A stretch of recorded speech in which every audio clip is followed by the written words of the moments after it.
Fala, meus amigos e amigas palmeirenses, estamos aqui novamente para trazer mais um vídeo no canal com as últimas informações do Verdão. Estou trazendo um corte com as últimas informações e o início de semana do Palmeiras para a preparação para a final do Campeonato Paulista na quinta-feira. Se inscreva no canal, deixa seu like e deixe seu comentário também e vamos pro vídeo. Vinícius Nicoletti, o que estão fretando aí, hein, Vinícius? Será que a Leila tem lancha, Mari? Ah, se eu fosse a Leila... Teria, né? Eu teria, tá dando mole. É verdade. Tá dando mole. Tem, ô Vinícius? Eu acho que teve uma casa lá em Miami, que ainda não tem uma lancha lá em Miami, né? A Leila Pereira, tranquilo. Orlando, Miami, tá tranquilo. Mas é pra passear, né? Pra fretar vai ser outra história pro Palmeiras, que tá muito de olho nessa rodada das eliminatórias também, por conta dos 6 jogadores que estão disputando a competição. Então a Lili já citou aí, né? O Richard Rios vai enfrentar o Paraguai, vem ver o fretado do Palmeiras, num acordo com o Corinthians. Aí a seleção brasileira joga contra a Argentina, também retorna ao Brasil num voo fretado. E o Uruguai enfrenta a Bolívia em El Alto.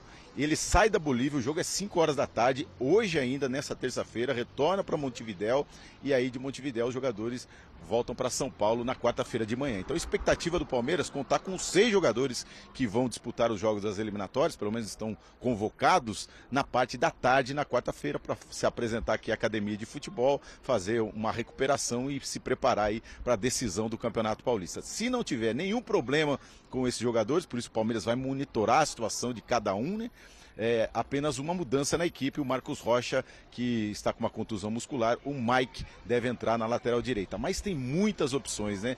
Tem o Maurício voltando e isso abre opções no meio campo, de repente um meio campo mais ofensivo apenas com o Richard Rios na armação, ou até saindo o Richard Rios, que vai jogar com certeza aí um bom tempo contra o Paraguai, e jogou os 90 minutos diante do Brasil.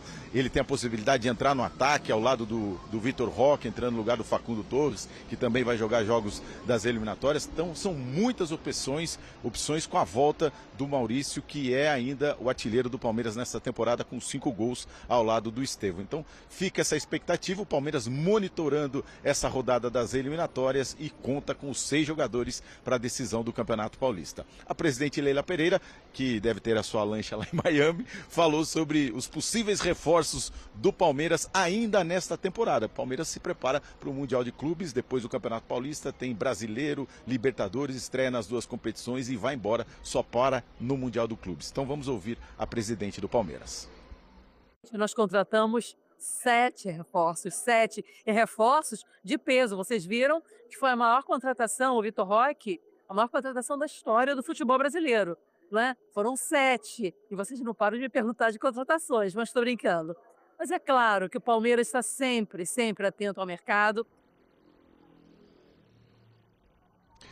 Palmeiras de olho principalmente no lateral esquerdo, porque o técnico Abel Ferreira entende que para ter um elenco forte, disputar todas essas competições na temporada, precisa de 3 jogadores para cada posição. O Caio Paulista foi negociado com o Atlético, né? Foi emprestado na troca com o Fux, com o zagueiro que chegou aqui no Palmeiras. Então o Palmeiras só tem 2 laterais na esquerda, o Piquerez e o Vanderlan. Então é isso, meus amigos. Palmeiras aí monitorando essa rodada das eliminatórias, mas conta com 6 jogadores na decisão do Campeonato Paulista. Será que o Maurício vai jogar, Mari? E jogar ajuda bastante, hein? No lugar de quem? Ah, isso aí é conversa pra ainda Dos pra 2, né? semana. Do Facundo, do Richard. Sei. A gente discute amanhã. O Campeonato Brasileiro tá aí também. Leila Pereira, vimos agora o Augusto Melo e agora vamos ouvir a Leila Pereira. Ela tá batendo forte no negócio do fair play financeiro, porque o Palmeiras paga tudo em dia. Quem será que ela está cutucando? Um monte de gente, né? Vamos ouvir a Leila. Sim. Precisa entrar no debate o fair play financeiro. Clubes que atrasam salário, que atrasam imagem, porque é aquele negócio, eles pagam em dia CLT e não pagam em dia imagem. Clubes que atrasam pagamentos de compromissos com outros clubes na aquisição de jogadores e continuam competindo em igualdade de condições. Isso cria um total distorção no campeonato. Então, isso é uma pauta extremamente importante. Eu sei que é sensível para alguns clubes que não pagam em dia seus compromissos, mas sem dúvida nenhuma nós vamos bater forte nisso. Porque o Palmeiras, a gente compete em igualdade de condições, não porque nós pagamos em dia os nossos compromissos, mas nós exigimos também que os outros clubes que competem conosco paguem também em dia, inclusive para o próprio Palmeiras, né? É muito demorado. tinha que ser com uma celeridade maior. Porque até acontecer um julgamento, já passou o campeonato. Então, clubes que pagam em dia seus compromissos são prejudicados por clubes que não pagam ninguém. Então, isso é uma pauta extremamente importante, muito importante. Tá? Não é gramado sintético, não é o gramado sintético, é outra pauta, não é? Que é a questão dos gramados. Não é o gramado que cria desequilíbrio entre as competições, e sim essa falta de fair play financeiro. Nós contratamos 7 reforços de peso. Vocês viram que foi a maior contratação, o Vitor Roque, a maior contratação da história do futebol brasileiro. Não é? Foram 7, e vocês não param de me perguntar de contratações, mas estou brincando. Mas é claro que o Palmeiras está sempre, sempre atento ao mercado. O presidente estava animado, hein, professor? Tava sim. E ela tem razão na questão do fair play financeiro. Precisa haver uma unidade em relação a isso, como sobre muitas coisas no futebol brasileiro, né? Não há união, não há unidade, cada um puxa para o seu lado. Não por acaso agora quem está puxando essa história são os que têm condição financeira. O Flamengo, inclusive, está apelando para o exposer, né? Está expondo os nomes dos devedores. Colocou essa semana ali os nomes, era o Internacional e vários clubes portugueses que estão devendo para o Flamengo. Eles falam num termo, no sentido de justiça do campeonato, de todo mundo cumprir as suas obrigações. Eles têm total razão, mas pelo lado também de quem não recebe. Claro. Não é? Claro. Dos profissionais, das pessoas... O Cuiabá reclamou muito ano passado, e com razão, porque ele vendeu um jogador para o Corinthians não pagou, usou o jogador, Cuiabá ficou sem receber, esperando aquele dinheiro, e o jogador ainda todo contra o Cuiabá. E o Cuiabá foi rebaixado, o Corinthians não. E se com dinheiro Isso talvez é o muito Cuiabá injusto. tivesse... Era o Ranieri. E se o Cuiabá tivesse contratado alguém que pudesse ter mudado a história esportiva? Então tem influência esportiva. Com esse tipo de dinheiro, ele poderia ter feito um investimento para reforçar o time dele e ter tido uma campanha. Ou seja, acabou indiretamente, é claro que isso não é decisivo, mas tem uma parcela de impacto dentro do rebaixamento do Cuiabá. É uma injustiça. Eu acho que a Leila está corretíssima. A gente aqui no futebol brasileiro, historicamente, é muito permissivo com isso, né? A gente, Exatamente. Ok, tá bom, atrasa, paga depois, devo quando... devo, não nego, pago quando puder, mas muitas vezes não paga, vai para a justiça. E é uma coisa que tem muito no Brasil. Vai para a justiça aí. Aí a justiça demora 5, 6 anos, 7 anos. Aí daqui a pouco, quando sai a decisão, já é outro presidente. Aí, assim, o presidente novo que entra, começa a pipocar um monte de ação na justiça que o cara não esperava, porque é coisa que vem do passado. E aí o cara tem que se reorganizar ali em função de outras questões. É um problema para o clube. Para aquele dirigente, não. Ele não está nem ligando para isso. Então, é algo que precisa, assim, se o Brasil pretende caminhar no sentido de um futebol mais organizado, de um futebol que tenha mais receitas, que tenha uma liga, eu acho que é um trabalho que parece que aos poucos vai caminhando no sentido de acontecer, né, de juntar esses dois grupos que estão aí separados para vender direito de transmissão. O direito de transmissão é uma parte do trabalho. Mas se você pretende ali na frente dar aos clubes o poder de organizar o campeonato, formando uma liga, ela vai muito além de você vender direito de transmissão. Claro que isso é a principal receita, mas você tem que organizar o campeonato, o marketing do campeonato, ver como é que vai lidar com a arbitragem, você tem que estabelecer critérios de administração que sejam equânimes para todos os clubes, e dentro disso faz parte o fair play financeiro. Como é que pode um clube se esforçar para pagar tudo em dia e deixar de fazer investimentos maiores porque pretende pagar tudo em dia? Ou chega o outro e diz, vou contratar e que se dane. Fica devendo lá e depois um dia eu vejo como é que faço. E não faz. Mas aí não precisa botar isso em ordem. Essa crítica da Leila, falei pancada, pancada. Essa crítica da Leila, ela é direcionada a vários clubes, inclusive ao adversário de quinta-feira, não, professor? Direto. Mas não só. O Internacional comprou o Thiago Maia do Flamengo, não pagou, queria revender ao Santos e ganhar em cima, lucrar em cima.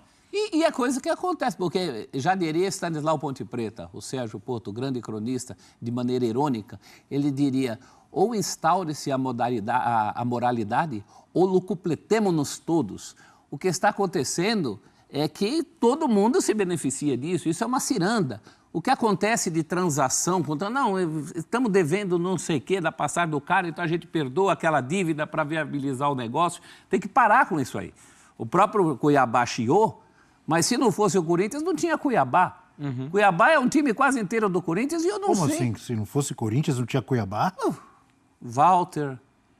Mas ele deu de graça para o Cuiabá esse jogador? Não sei, não sei como foram feitos esses Cuiabá negócios. pagou? Se Cuiabá pagou, o Corinthians não fez nenhum favor. Você tem certeza disso? Não, estou perguntando. Eu não vi o Corinthians em momento nenhum dizer mas que o você Cuiabá está dizendo que se não fosse o Corinthians... Não é questão de devendo, é questão de dever favor. É uma questão política aí. Facilita a saída de um, vai a saída do outro aqui. Tem que parar essa ciranda. A ciranda tem que parar de todos os lados. Ou é dinheiro na mão... ou não tem negócio. Dinheiro na mão é vendaval. Não, você pode fazer um negócio parcelando, desde que você pague as parcelas que você prometeu pagar. Não, então, dinheiro na mão no sentido de cumprir o prometido. O problema é que se tornou natural o que é algo absurdo, mas isso se tornou natural no futebol brasileiro, então todo mundo age assim. Se tem uma coisa positiva, acho que nessa história, é que essa indignação é porque teve alguns clubes que se organizaram e vê que agora... o quanto que eles conseguem fazer a coisa certa e acaba sendo prejudicado por outros que não fazem, onde todo mundo fazia a coisa errada. Agora, acho que você tem pelo menos uma iniciativa em fazer. Lógico que ela acaba citando o Corinthians ao falar isso, mas eu não vejo nenhum tipo de coisa pensando na final do estadual. Acho que ela está falando a questão que deveria ser básico no futebol brasileiro. E tem influência esportiva, e acho que a partir do momento que você faz tudo direito e vê que os outros não estão organizados, acho que você tem todo o direito de estar incomodado, expor isso e liderar um movimento para se organizar, porque tem total influência esportiva no final das contas.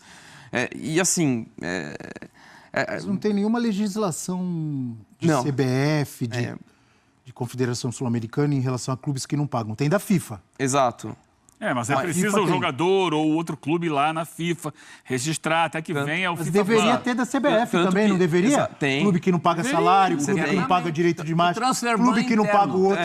Deveria ter um transfer ban nacional. Tanto que o que influencia, Abel, as punições, quando a gente fala de fair play financeiro, normalmente são da UEFA, quando a gente fala da Europa, ou das próprias federações locais. Então, quando o Nottingham Forest perde ponto, quando o Everton perde ponto, foi porque no futebol inglês teve a punição. Não tem nada a ver, não é a FIFA que determinou, ela vai corroborar ou não. A UEFA a mesma coisa quando tira times da competição. Então, isso é uma coisa que tem que ser feita a partir de CBF e Conmebol. Não interessa a ninguém. A gente está ouvindo só as exceções. As exceções são Flamengo e Palmeiras. Os outros não estão interessados em mexer nisso.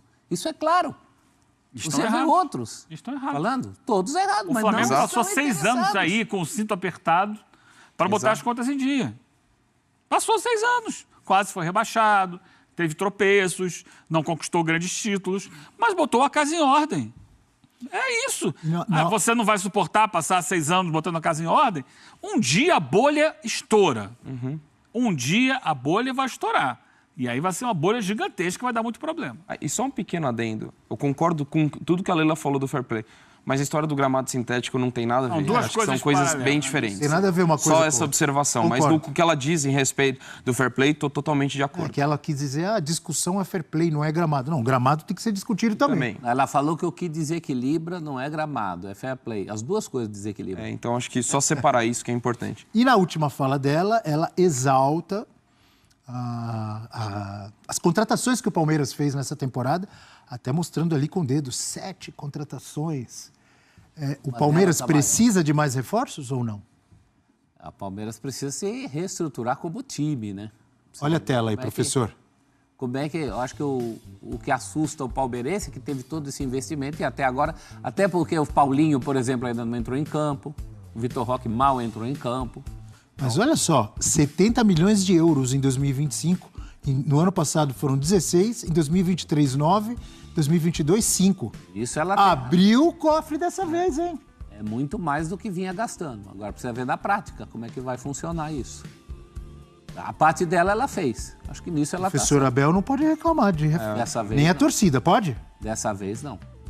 Diga, André. No primeiro momento dá aquela sensação, porque o principal reforço estava machucado, o Paulinho, e agora chega o Vitor Roque mais tarde. Mas assim, acho que as principais carências foram supridas. O Palmeiras tem elenco para disputar todos os títulos. Eu acho que é mais o encaixe coletivo. Então, acho que nesse, lógico, fica atento se vai ter metade do ano mundial, como é que vai ser o decorrer da temporada, lesão e tudo mais, mas não tem do que reclamar nem um pouco. Mas vamos lembrar o 7 aqui. O Micael, o zagueiro, Facundo Torres, Emiliano Martinez, Paulinho, o Vitor Roque, 5. Bruno Fux. Fux, 6 e mais um que eu não lembro. Daqui a pouco, Micael já falei. Ah, tá aí, ó. O Lucas Evangelista. Que é justamente o último. Quando tava dúvida na cabeça, ele apareceu na tela. Você viu? Lucas Evangelista. Os principais... Para os 3 setores. Defesa, meio campo e ataque, certo? É que os principais ainda não jogaram ou jogaram um pouco, como no caso do Vitor Roque. As contratações de impacto mesmo ainda não tiveram tempo de mostrar que vieram, né? Mas tá aí nas 2 finais, nos 2 jogos das finais, tá o Vitor Roque aí. E por enquanto a Leila tem todos os argumentos a favor dela, porque tem a quantidade e a qualidade. Tem uma pergunta, você gosta de responder as perguntas da tarde, Qual professor? É essa? Palmeiras Gastão. Legal, Gastão. Nessa janela, aumenta a pressão por títulos? Sim, até porque a briga é com outros também que tem essa condição, né? O Flamengo, vamos ver que Botafogo que vai sair de todo esse atraso. Muitas vezes o Abel reclamou, eu sou o que coloca mais garotos da base, nenhum clube no Brasil, mas tem um lado também que a base do Palmeiras é espetacular. E o ajudou na conquista de títulos.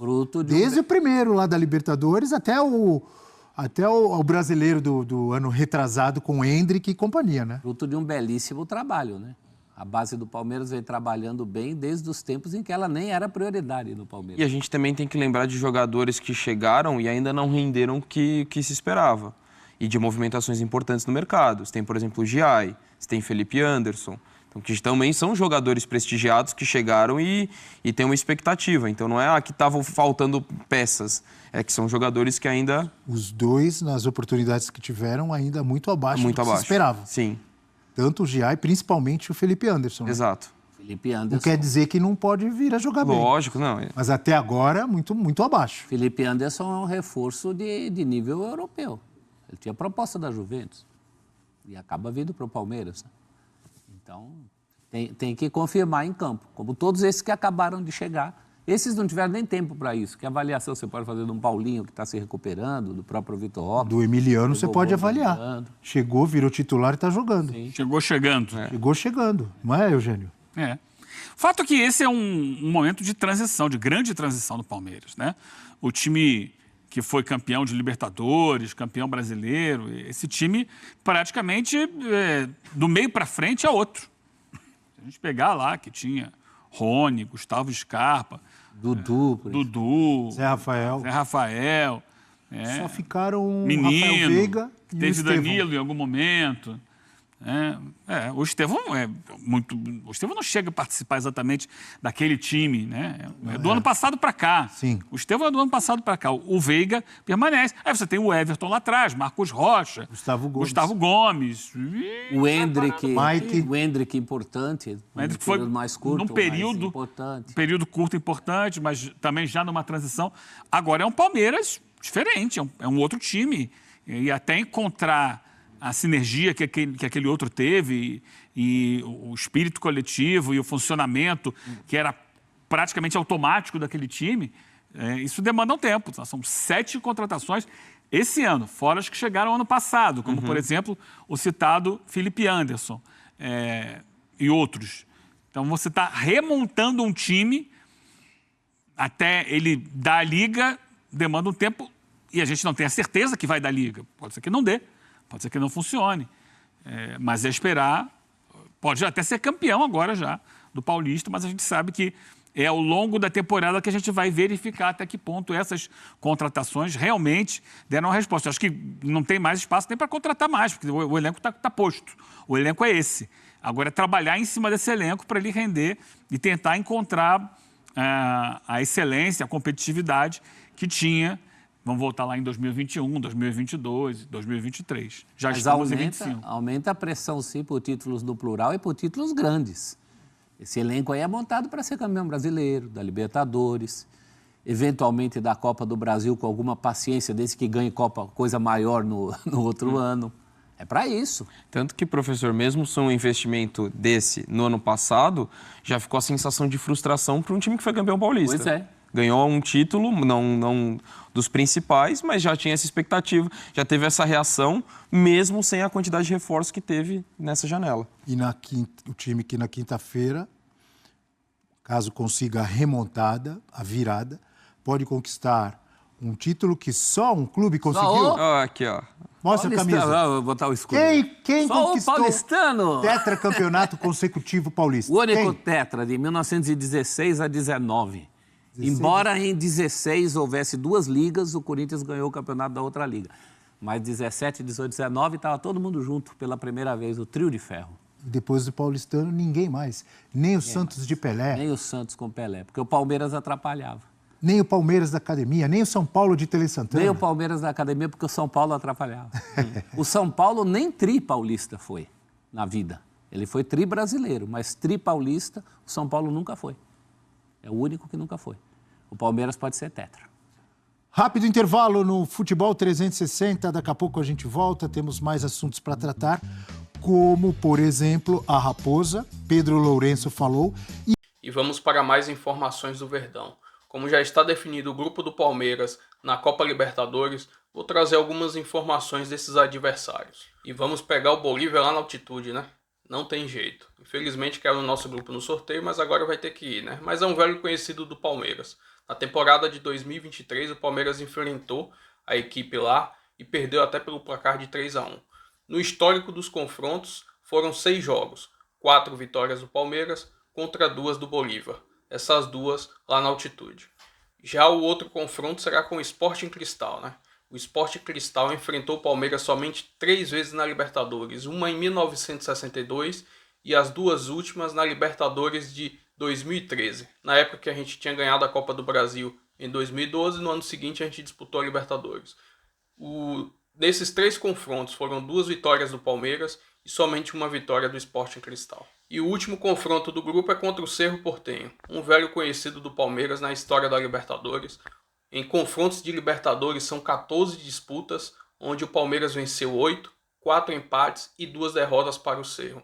Além disso, o Palmeiras enfrentou a última vez o Cerro Porteño na campanha da Libertadores de 2023, onde venceu os 2 confrontos, tanto no Allianz Parque como lá no Paraguai. Além disso, ainda tem esse detalhe, né?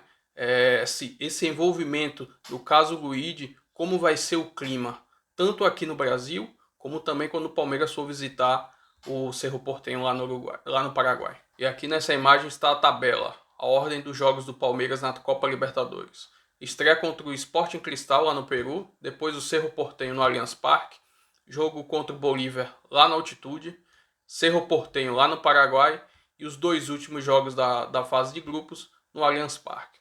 Enfim, deixa seu comentário, se inscreva no canal, deixa seu like também e até o próximo vídeo. Valeu!